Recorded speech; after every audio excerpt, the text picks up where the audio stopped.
Marcus, thanks so much for coming on the podcast. Hey man, we're gonna have a good chat. I'm really looking forward to this. You got a new book that is out, the Endless Customers. Let's start with what's the core philosophy behind the book? Core philosophy, or the payoff of the book, is it's a system that shows you how to become the most known and trusted brand in your market. And I think that matters a lot, Shane, because if you look at where the world's headed, there's gonna be a whole lot of change, especially from a technology, AI, internet standpoint. What won't change are principles of truth. And if I said to any business that's listening to this right now, is trust going to be fundamental to your, you know, to your business in 10 years? They'd say yes. 20 years, they say yes. But if I said, is Google going to be fundamental to your business in 10 years? If they're looking around, they'd say, yeah, I'm not sure. And that's because platforms come and go, but principles do not. Now, that's the overarching theme, but there's four fundamental pillars to the book, which is what we refer to as the four pillars of a known and trusted brand. And they are, number one, you got to be willing to say what others aren't willing to say online. Number two, you got to be willing to show with video what others aren't willing to show.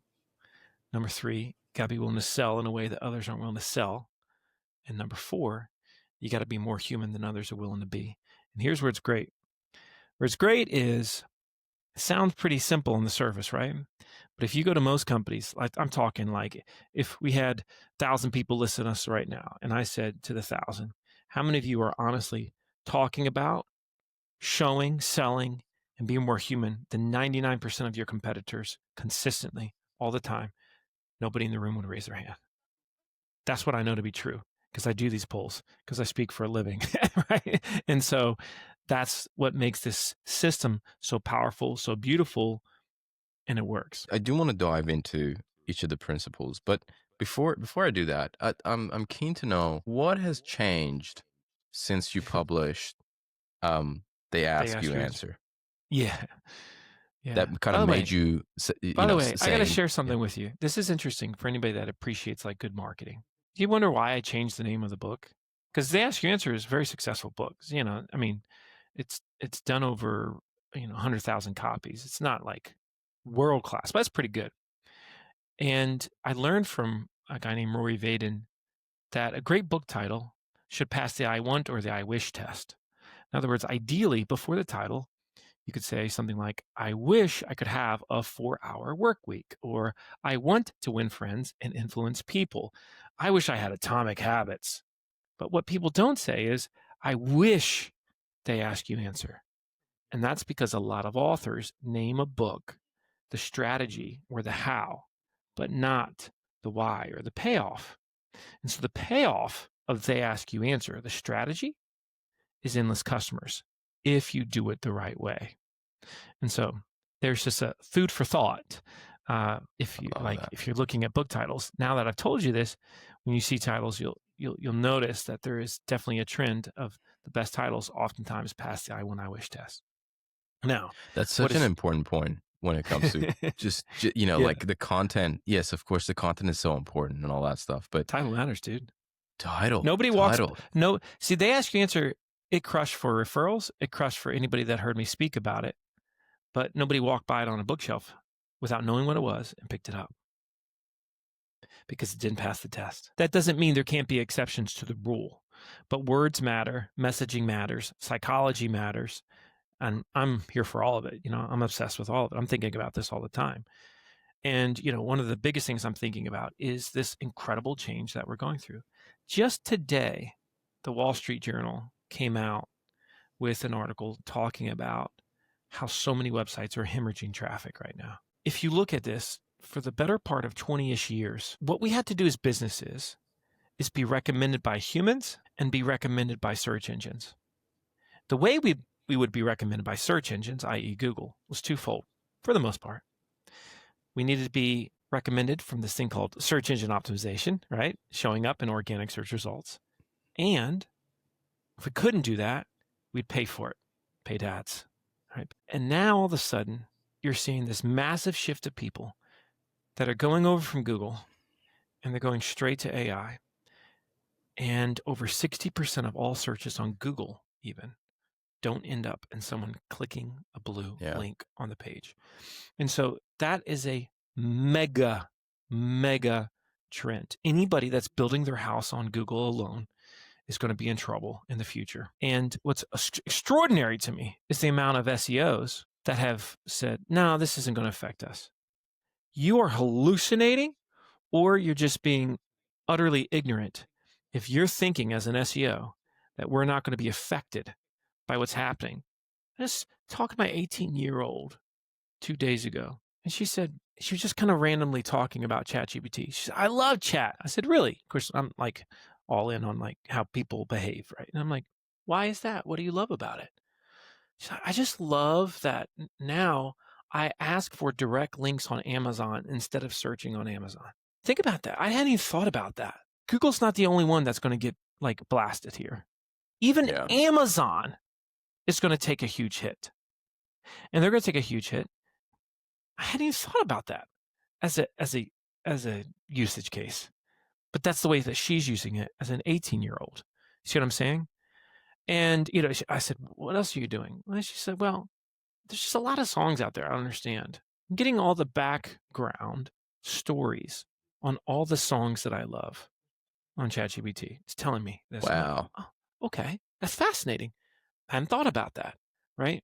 This is why, if you think about that great phrase, they ask, you answer. What was great about it is once you understood it, it's beautiful because they is the buyer, it's the customer, it's the way we're changing. So when they ask, in other words, the way they behave, do you answer as a business? Do Mm. you evolve? Do you give them what they want? Or do you say, no, we're going to do it the way we've always done it? And I live in this frontier of people, businesses that are like, I just don't want to do it the way it's always been done. I'm like, okay, you, me, we're going to be a match. Let's roll. And then we do some extraordinary stuff. And so, I've just got case study after case study of people that just broke the rules in their industry and did crazy things. One of the best ones that I just love, if I may, I started Endless Customers with this story, is Story Chic, Steve Scheinkoff. Steve Scheinkoff is CEO of a company called Yale Appliance, which sells kitchen appliances in Boston, Massachusetts. He came to me some time back, and he was, now this is over 10 years ago now. And he was struggling with his digital marketing and not getting traction. So I taught him principles of they ask you answer now endless customers, and he became one of the best students I've ever had. But he did something that was just for a lot of retailers crazy. No better word for it, which is he was constantly being asked by shoppers, people that would come in looking for appliances. So which one of these appliances do you fix the least? Because anybody's ever had a broken refrigerator, that sucks. Freezer, you lose all your food. That stinks. And so he was constantly getting asked this question. The problem is, and by the way, the premise is, if people are asking the question, it's your duty to address it online. Mm. It's your fiduciary, if you will. And so he said, the problem is if I address this online, then that means I'm going to have to throw some of these manufacturers, some of these OEMs under the bus. He's selling some of the biggest brands of the world, GE, Bosch, and so he's like, all right, what should I do? So here's what he does. He takes every service call that he has run from that previous year, and he takes every brand that he's sold. He tracks the total units sold and the total service calls run for each unit. And he publishes this list for the world to see.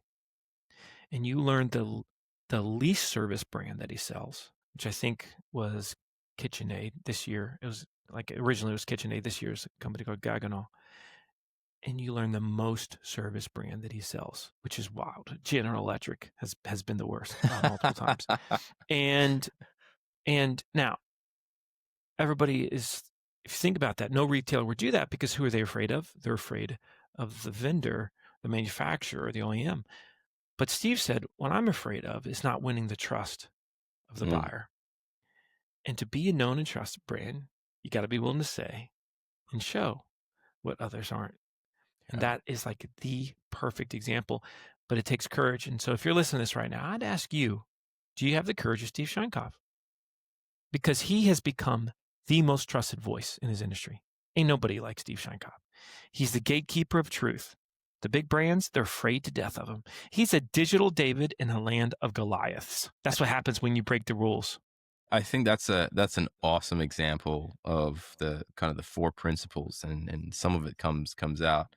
Is there anything else on the first principle, say what others would Yeah. not say, that you think it would be important to touch on? Well, if you've ever heard me before, and if you've heard anything about they ask you answer, then you know that I've been talking about the 5 subjects that move the needle in every industry from a content perspective, from a buyer research perspective, B2B, B2C, service product, doesn't matter. We call these the big 5. The big 5 is a very prominent part of endless customers, and these are evergreen. They're going to matter years from now because this is how we research stuff. And I was talking about these 5 things before Google even was, and before Google started teaching essentially about these 5 things.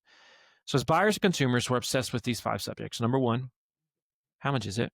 We want to get a sense for pricing, cost, budget. Number 2, we want to get a sense for problems / negatives, fears. How could this go wrong? How could this blow up in my face if I make this purchase? Number 3, we're obsessed with comparisons. We love to compare things online. This versus that, brand versus brand, product versus product, method versus method, company versus company. Number 4, reviews. We love reviews. The thing about reviews, we want the good, the bad, and the ugly, not just the good. And number 5, best. Best, most, top. Think about how many times you've gone online and search best plus another phrase. So cost, problems, comparisons, reviews, best. Those are the big 5. Buyers are obsessed with them. Businesses are scared to death to talk about them as a whole, with cost leading the way. But I can tell you the number one traffic, lead, and sales generating content over the course of me really teaching about this now for almost 2 decades. It's cost content again and again. Really?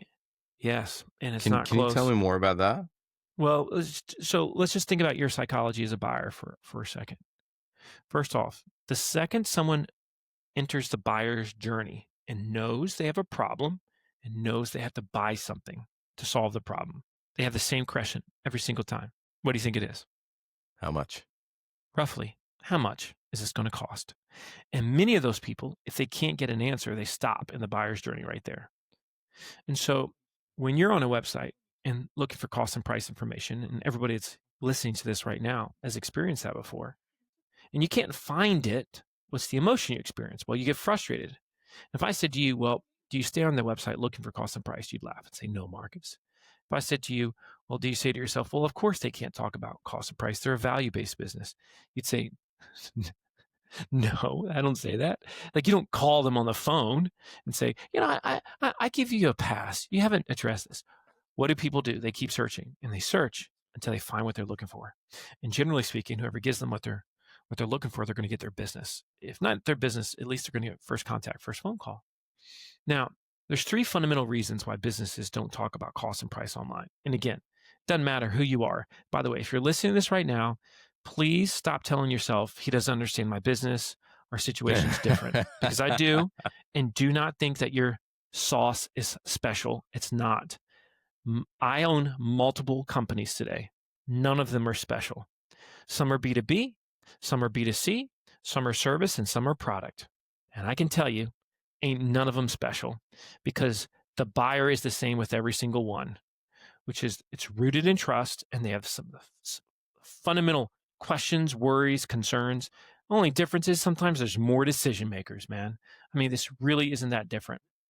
So what are the 3 reasons why companies don't talk about cost and price? Number 1, they say every job is different. It depends. It's a customized solution. That's the easiest one to teach. That's the easiest one to explain online, and it's the most important. Explain what drives cost up for your product or your service. What, by the way, in the industry, not for you personally, not for your company.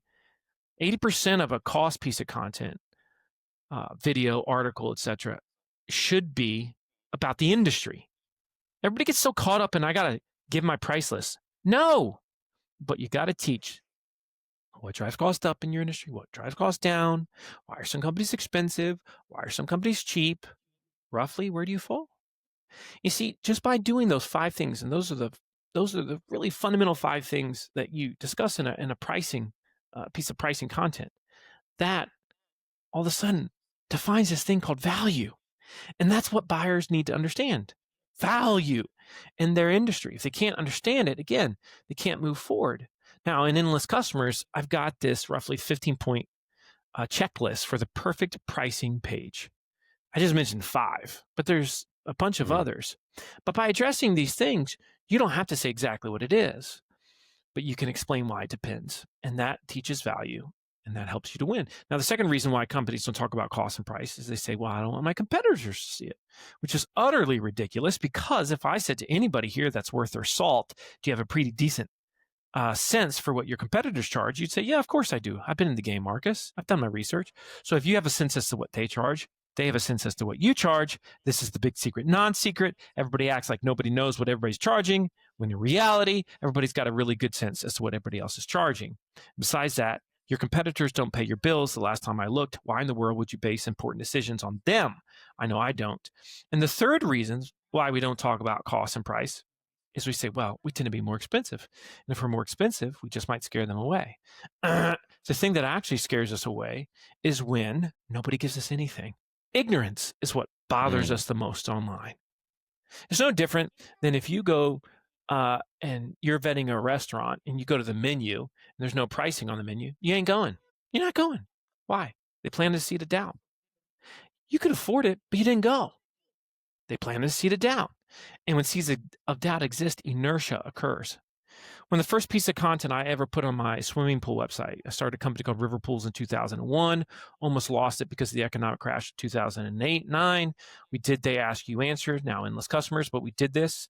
We became the most trafficked swimming pool website in the world. Okay. And the first piece of content I did was how much does a fiberglass pool cost?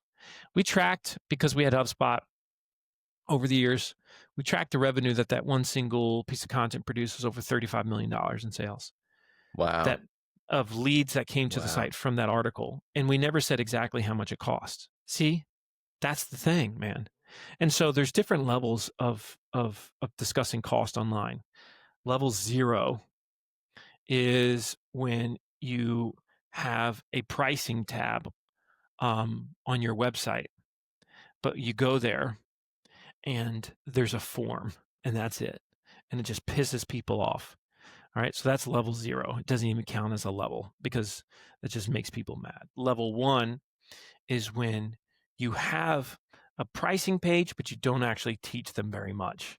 You don't give them ranges. You don't teach about the industry. You Just just, contact you just, us. Speak to a sales rep. well, you teach them, but it's all real vague. You just don't actually say any numbers. It's not actually that helpful. Level 2 is when you have that a pricing page, but you really explain those factors that I was just talking to you about. It's like 1,500, 2,000 words. I mean, just really gives a deep dive on how you define pricing and value in your industry. Level 3 is when you do that plus a video that does the same thing, a video that shows how pricing works in your industry and what drives cost up and down, why some companies are cheap or expensive. So that's level 3. Level 4 is what we call pricing estimator. Pricing estimator. Level 5 is a quote tool. Now, an estimator and a quote tool are different. This is really important because I think it's important that your audience knows about this. That is this. So much do I see what's happening with pricing and pricing transparency online that I said early last year, I said, I can see what's happening with service-based businesses. Every single one of them within 5 years is going to have a pricing estimator on their website. It's inevitable. A lot of people would laugh at that, but I'm like, no, it's going to happen. Mark my words, it's going to happen. And so I developed a tool called Price Guide. And Price Guide is a SaaS product, is a software that allows companies to quickly, easily, and cost effectively build pricing estimators for their website. Here's what we see over and over again. This is where it gets wild. When somebody adds a pricing estimator to their website, we see a 300 to 500% increase in leads every single time off of their existing traffic. So Wow. if you're getting 5 leads a week right now, let's call them qualified leads, and you add a pricing estimator, you're going to start getting 15 or more leads a week. Now, the key is you put it on your homepage and you use the magic phrase, get instant estimate. Get instant estimate. And when you do this, now the people give you their email in exchange for an estimate, which 90+% of your competitors aren't doing. So now you're saying something, you're showing something, you're selling in a way that nobody else is doing. And it's phenomenal. I mean, the case studies I now have, because I've got a ton of data, because we've got hundreds of clients now that are using companies that are using this. I've got agencies that are using it. It's going to be the HubSpot of pricing estimators. I'm very, very excited about it. It's changing the rules in a lot of industry already. But this is inevitable. We're getting in the future, what's going to happen is you're going to have an AI agent. And I know people listening to this right now are like, Marcus, I don't know about this whole, I don't even know about AI, much less agents. Just let me do the thinking for you on this one. I promise it's coming. So you're going to have an agent and you're going to send your agent out. Let's say you want to buy a swimming pool. So you're going to say, hey, agent, I want you to go online and I want you to research all the local swimming pool companies. I want you to tell me, based on my needs, what you think we need. I want some pricing though. And so come back with some pricing and a recommendation. And what's going to happen is that agent is going to go online. They're going to go to 50 local swimming pool company websites, and it's going to find that, 5 of them have a pricing estimator. And so when it comes back, of those 5, it's going to see 2 to 3 that it really likes based on reviews and everything that it finds online. And it's going to come back to you and it's going to say, okay, here is what I found. Here's what I'm going to recommend to you. Here's what it costs, because of the 50 I researched, 5 had estimators. Of the 5, here's the reviews that they have. I chose 2 for you. Here's the reason why I chose those 2. And here's the 2 that I think you should call and reach out to. That's what's going to happen. And so the companies that are willing to have this type of communication online, they're going to win. The companies that don't, they're going to lose. And so that's the future of transparency online. Now, again, some of you hearing this are saying, Marcus is saying that I have to put my exact pricing on my website. And if you're saying that, you don't listen well. What I am saying is that A, you need to teach what defines value in your industry through robust article, video, etc. Okay. And B, that you should have a pricing estimator tool that gives people a sense as to what they're going to spend. Right? If you want to see a perfect example of this, I was the first manufacturer in the world with my swimming pool company at riverpoolsandspas.com to put a pricing estimator on the homepage, and it slays. It can get easily 100 to 200 leads a day during the summertime. And this is how we became the fastest growing manufacturer in the world, by doing stuff that others aren't willing to do. So much gold in there. So much gold in there. I there's so many questions that I have. So let me just clarify this.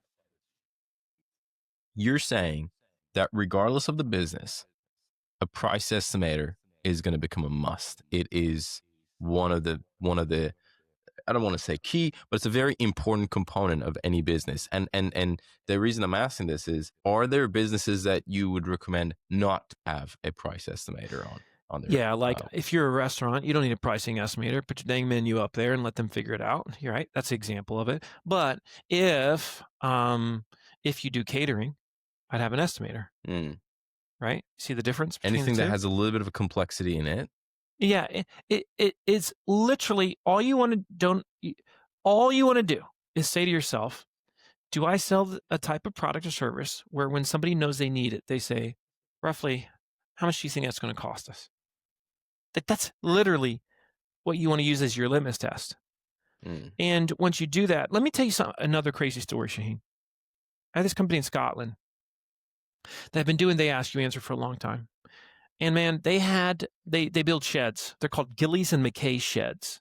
So they build these custom sheds in Scotland, and they ship them around the UK.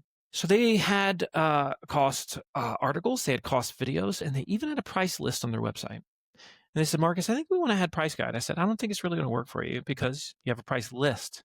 So I'm thinking, like, literally, I'm doubting my own software here, because I'm like, what they have a price list. Why would there be a need? Anyway, they put it on a Friday. I get a call from them on a Monday. And like, Marcus, you wouldn't believe the amount of leads we got this weekend. We got 500% more leads this weekend than we normally get.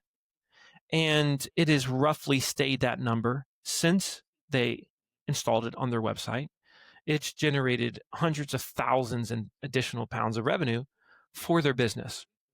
And here's what we realized, that when somebody did the estimator, they felt dramatically more invested in Mm, the product. So if they got a price off of a price list, there was no investment, there's no sunk cost.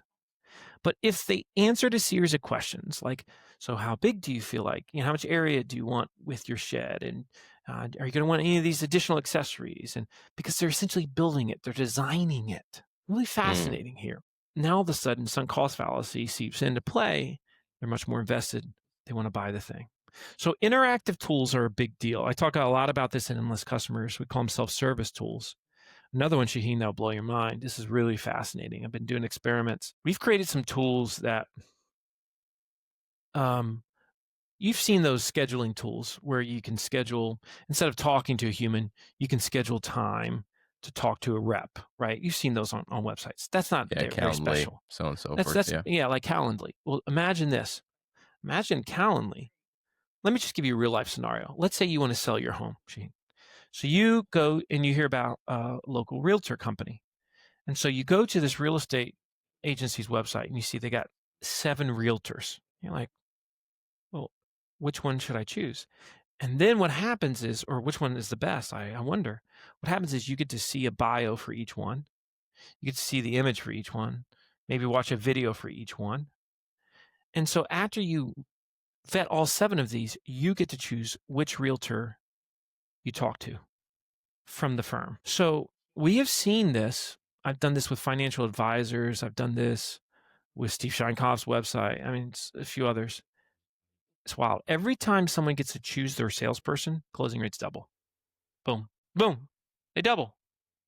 That sounds so foreign to folks. But imagine if you always could essentially Uberize who you work with from a sales standpoint. Because people are funny, man. They want to work with Love that. people that they jam with, right? That they resonate with. And so if you could select it, and because you selected this person, now you're looking to find a way to justify in your mind that you made the right choice.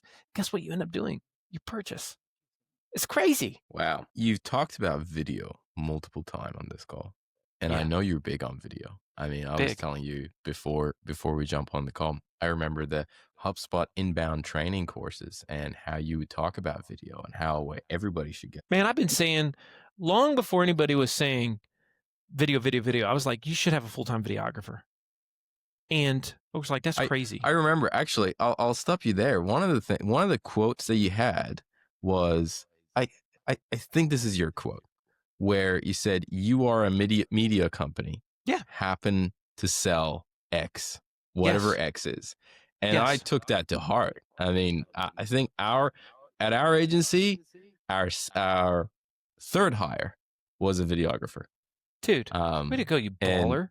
Good job, and Shane. That's awesome. and it was really that advice that that you gave. Now, my question is, what in the past 10 years, what has changed with video? How is your approach changed to video? Well, obviously the biggest change happened in 2017 when TikTok shook up the whole world. And what people don't realize is TikTok has nothing to do with social media. It's not social media. It's not what TikTok is. TikTok is a media platform designed to keep you there. And as soon as that happened, all the other media, the video platforms were just like, oh my goodness. Oh my goodness. So this is why, shortly thereafter, you see Instagram Reels, you see Facebook Reels, you see YouTube Shorts. And so this short form video has really taken over the world in a lot of ways. And now it's just based on algorithms and keeping you there.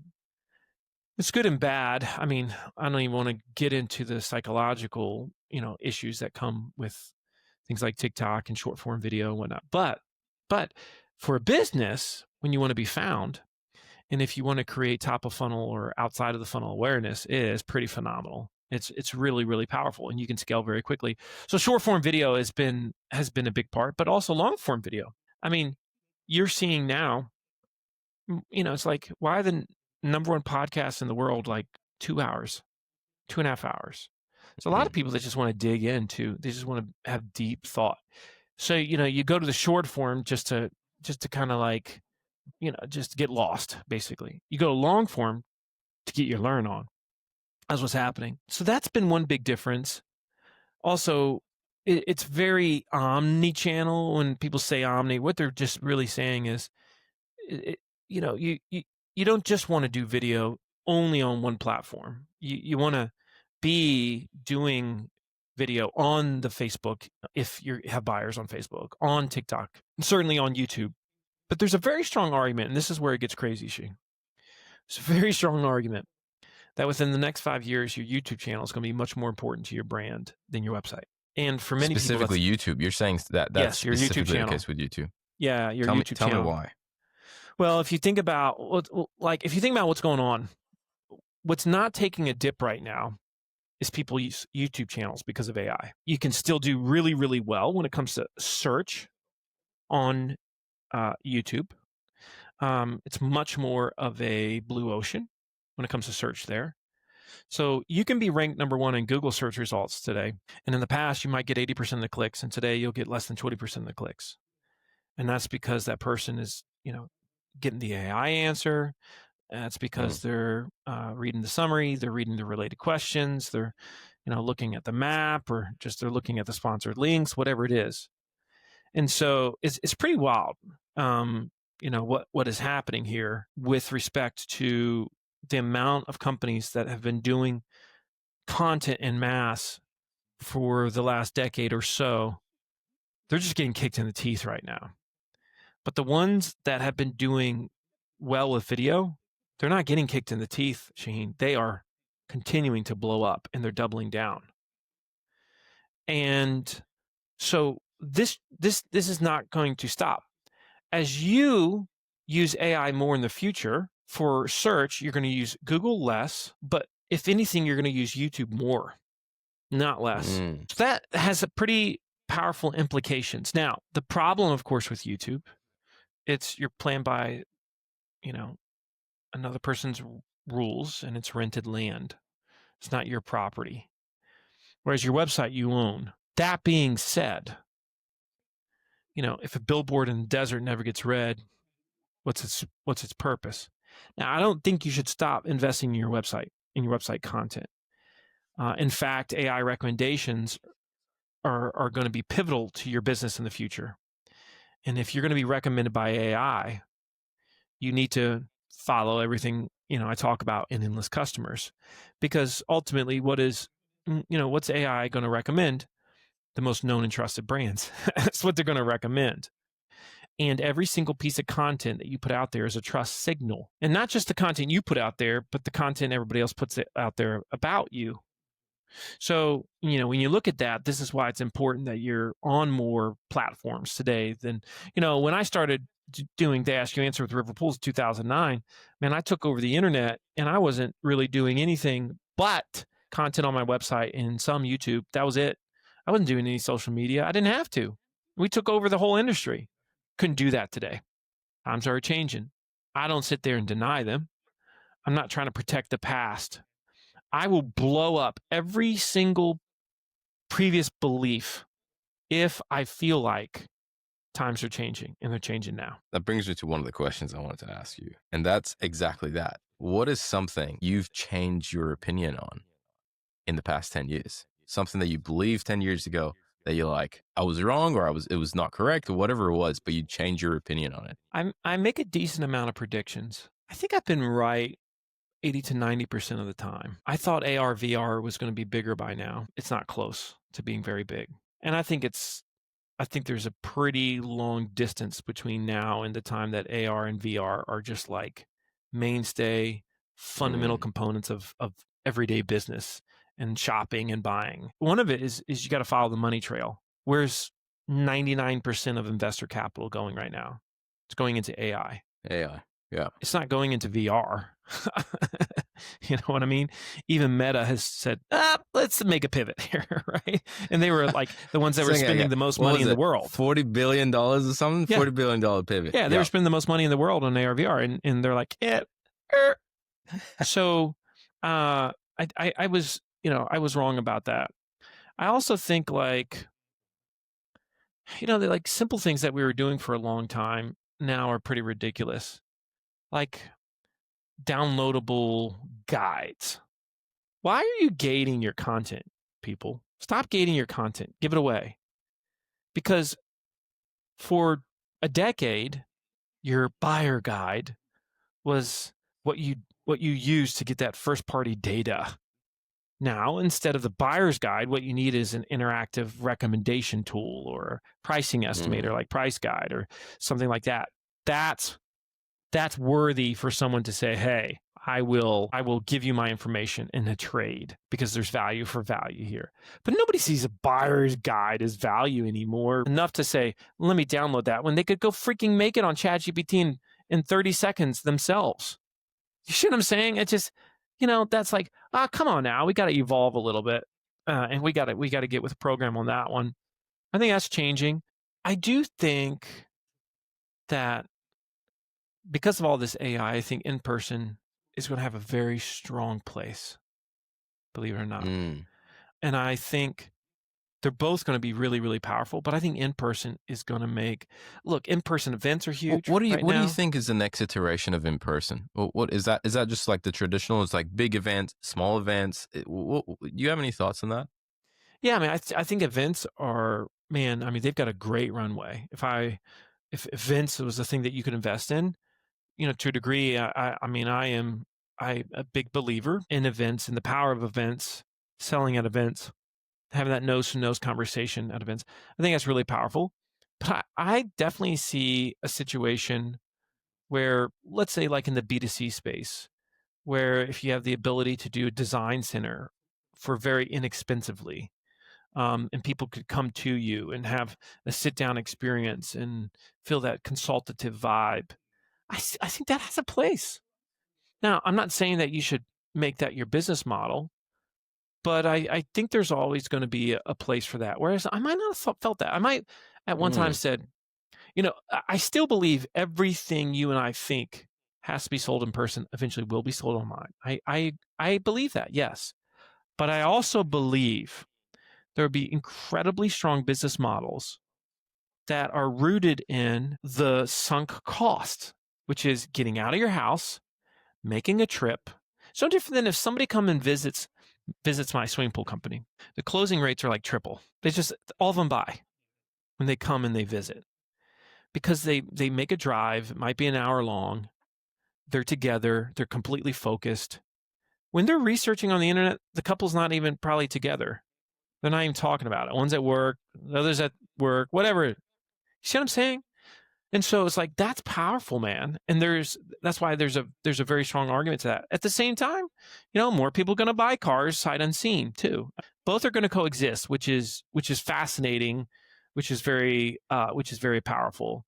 But man, the idea that you'll be able to get anything you want and from an information perspective, I think that's the future. I think demos that are like, hey, in order to see this, you have to talk to a salesperson, get a demo. I think it's dead as a doorknob.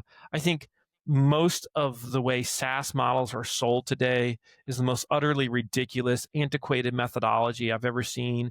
Anybody that's following the golden rule is never going to say this is a good UX, for Mm. SaaS. So I Yeah. think the whole, have to do a demo first, call for pricing, call for quote. That's the middle finger of the internet. I mean, nobody wants that whatsoever. And then it's just, I'm so intrigued by these times that we live in. And gosh, we haven't even started really talking about AI and the implications of AI, the amount of creatives that are just so shook about AI. It's funny to me because none of those same people felt sorry for the fax machine technician that lost his or her job back in the day. But as soon as your job's in trouble in your mind, whether it is or isn't, all of a sudden you become this like advocate, and it's like, give me a break already. What's interesting is every single job that exists today pretty much replaced a previous job that existed before. That's how it works. If you're an auto mechanic, you took somebody's job that was fixing horses. Shame on you. No, not shame on you. You're a good auto mechanic. Good for you. So, I think there is a great place for AI and for humans to coexist. Sure, it has its risks, but I'm telling you, I'm feeling pretty superhuman these days. I'm getting more done than I've ever gotten done in my entire life, and I am down with that. I also really like the way you put it, right? Where every single job that is here today replaced some other job that was there Yeah. yesterday. It lowers your shoulders and you're like, "Oh, okay. It's like, So this is get off your normal." high horse. Seriously? Yeah. You know what I Yeah. mean? Want to talk a little bit about you and your journey. Mm. Um and maybe through that, an advice that you have for founders that are looking at building their brand, looking at building their credibility. Obviously, trust is a very important component for you. I'm very curious to hear that from your side in terms of what in today's market, what is your advice for founders or individuals that are looking to build their personal brand? One of the questions I get asked a lot about is I have new speakers come to me and say, how am I doing on stage? My response is always the same. Do you really want my feedback? Not everybody wants your feedback. A lot of people want to be told you're great, but not everybody wants feedback. And I obsess over the art of communication.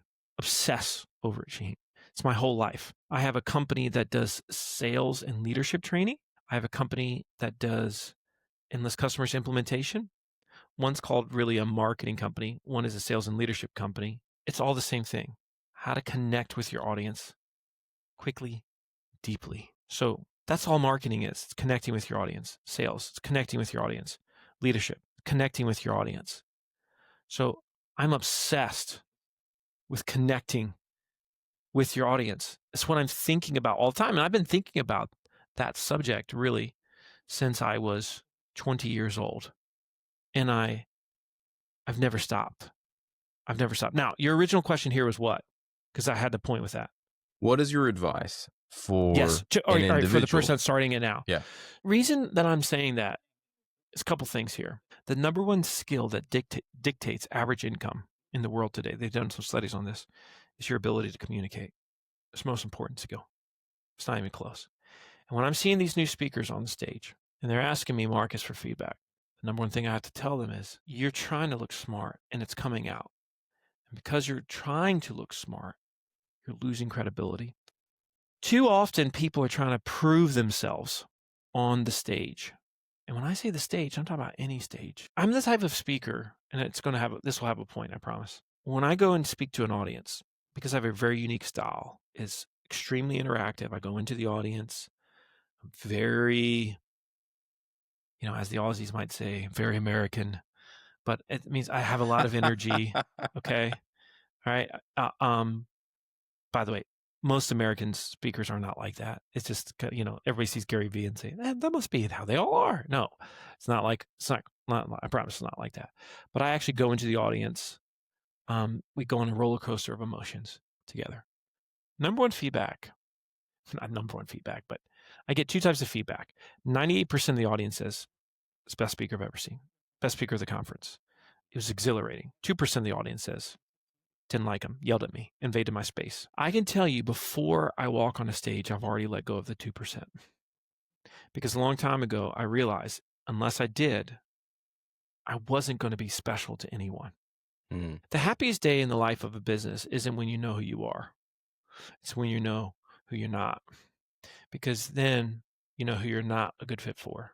The reason people get unhappy in business isn't because they're working with a company or selling something that they really love or, a good fit client.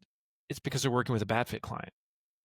Now, the only reason why we take on a bad fit client, and you've done this before, Shaheen, so have I, is because we needed money in the moment. We take the money and it's a bad engagement. It goes south and we say the money wasn't worth it every single yeah, time. you pay the price later. You pay the price later. So you do that enough times and eventually you recognize it. It's more important to know when to say no than to know when to say yes. Okay. And that's such a big key to entrepreneurship. And so if you want to build a brand, you have to learn to say no to talking about all the things you're interested in and focusing on that core audience and the core problem that they have. That's the thing that you've got to be great at. And by the way, this is a struggle for me because I'm deeply passionate Mm, about sales, marketing, and leadership. And I can speak on all three of them extremely well. And so the problem that leads for me as a brand is I'll have speaker bureaus, agents come to me and they'll say, Marcus, I'm confused. Are you a sales guy or a marketing guy? Like, exactly what are you? Now, here's the reason why is because they want to sell me and they need to put me in a Yeah. box. Bucket. Yeah. Yeah, they want to put you in a bucket. That's how it works. I don't fit the bucket, but this also means that I get to have this incredibly diverse life as a speaker, and I get to go to the same group or organization 3 and 4 times because of that unique skill set. My point in saying all this is stop trying to look smart if you're listening to this, especially when you're on camera. Mm. Release that. Release it.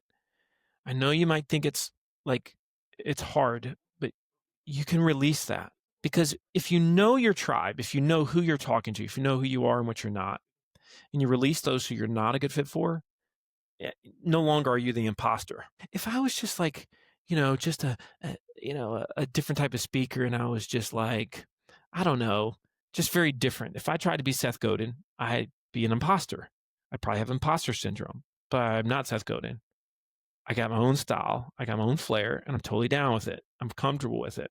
We're super comfortable in my own skin. And just like it's been interesting, right? As this podcast has been going on, here's what's happened. There was a group that immediately said, I don't like this guy. Your listener, Shaheen.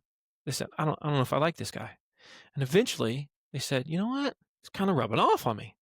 Kind of like him. There's another group that said, I still don't like this guy. And they turned it off. They literally turned it off. Now, some of the ones took longer than others to come around. Some of them still might be deciding right now, do I like this guy or not? But you see, I'm not afraid to lean into that weird zone that is reality. Reality is, I know there's people that have not liked this interview. Isn't that weird to say?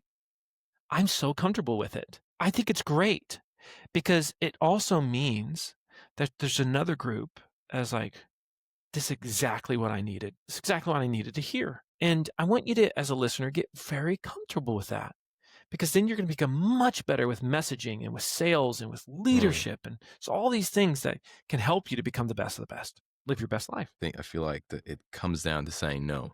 That this is not my audience, and that's Mm-hmm. fine. Yeah. Um, I Which, by love the that way, golden nugget. you have a great energy about you, Sheen. Like you've got a very good interviewer's energy. You've got a really great way. Your listeners like you because you've got a very soothing, thoughtful, intellectual style that makes them think, and they can feel you thinking like they're thinking when they're listening. You're more interested in what the interviewee is saying than you are with your next question. Incredibly, a lot of interviewers don't have that skill.